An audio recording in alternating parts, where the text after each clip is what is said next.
As an indie comic book creator, I have the biggest recommendation for you guys. So I will be posting about my comic book every day until we go viral or until I drop the book. So y'all meet Kevin Docs. But here in the States, everybody just pronounce it Kevin. So Kevin is from my country of Guyana, but he lives deep in the mango rainforest, in a secluded area, untouched by man, society, corporations, all that. Lemons and limes are big as my head. They hunt, they plant, and the people from his village, well, let's just say they all have supernatural abilities. In my country, it's said they can always see jumbies. Jumbies is like a dark spirit, evil entity type ghost type vibe, you know?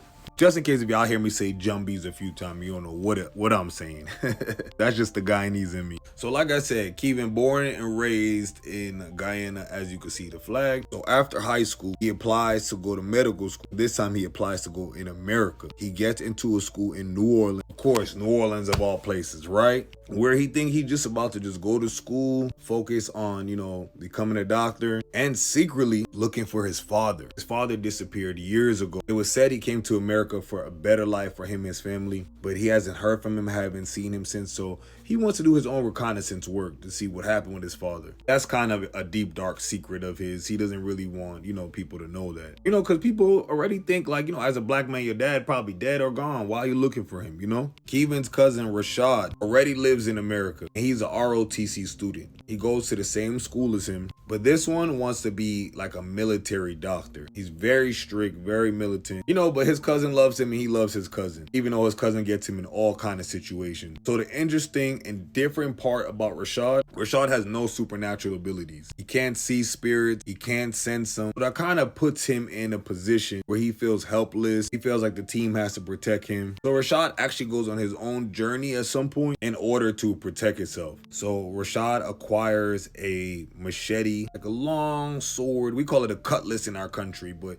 you know, it's to chop like, you know, whatever you want to chop, but really for like gardening. But in my country, we use it for way more. And he gets a pew with bullets, and everything is covered with sigils. It's blessed, it's prayed over by some very powerful shamans. So when Rashad attacks them or defends himself, it hits every time. So even though he can't see or sense, he learns to protect himself at some point. Let's talk P. So P is my French Quarter New Orleans practitioner, aka witch. So P does voodoo. So P knows about voodoo, hoodoo, all different kind of practices and spirituality. She's still like a baby witch in the comic, but she still grows and she has more levels to go. But she can handle her own in a fight as well. She has this enchanted satchel, and basically the bag, it's never ending. So she has grimoires in there, all different type of spell book, dagger, sigil, gem, stone, totem, potion, a lot of things that she just acquired or made herself throughout the years. And because she isn't that powerful, she has to use those artifacts just to give her a little boost. But later in the story, she doesn't need them at all. She's a force to be reckoned with. And the interesting about P, I love her dark femininity. She works as a dancer, a black swan ballerina in the New Orleans theater, when she's not conjuring, of course.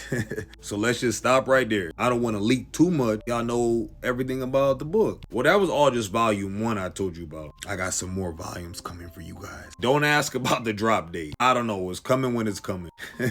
I'll let you guys know. But in the meantime, I will be talking about it up till. So trust me, you're gonna know. You ain't gonna miss out. If you would like to speed up this process, Ancestral Shadows, my comic book has its own account. So if you would like to donate, just let me know, DM me, and I could put you in touch with those, you know. I think this is such a fire idea, and it's such a fire comic book. When the last time you guys seen a melanin superhero group? On top of it, Caribbean? Guyanese? Never been done. You guys can go Google it. There's never been a Guyanese superhero ever created, and I'm extremely confused. But representation matters. Instead of complaining that I don't see characters that look like me to represent me, I created my own. He's not really made after me. He's more of a compilation of a lot of black and Guyanese men I know, but fire. Super smart, he's intelligent, he speaks well, stands on business, he whoops ass. Just a really kind, loving guy. Can't wait till you guys hear about his like love part of his story. That's gonna take you for a loop when he falls in love with a vampire.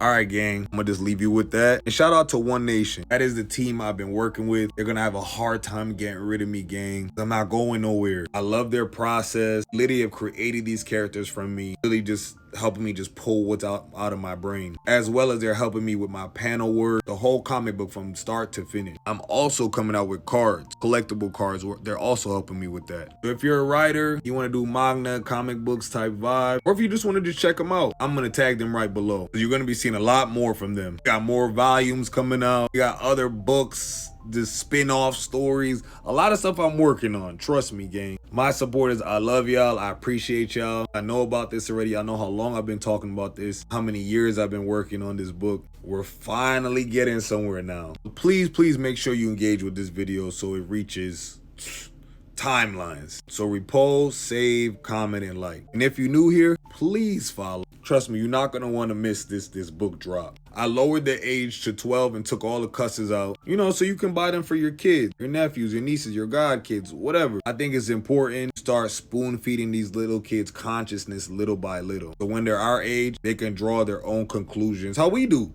and are not basically blind. I know the first one I'm sending right down to my nephew.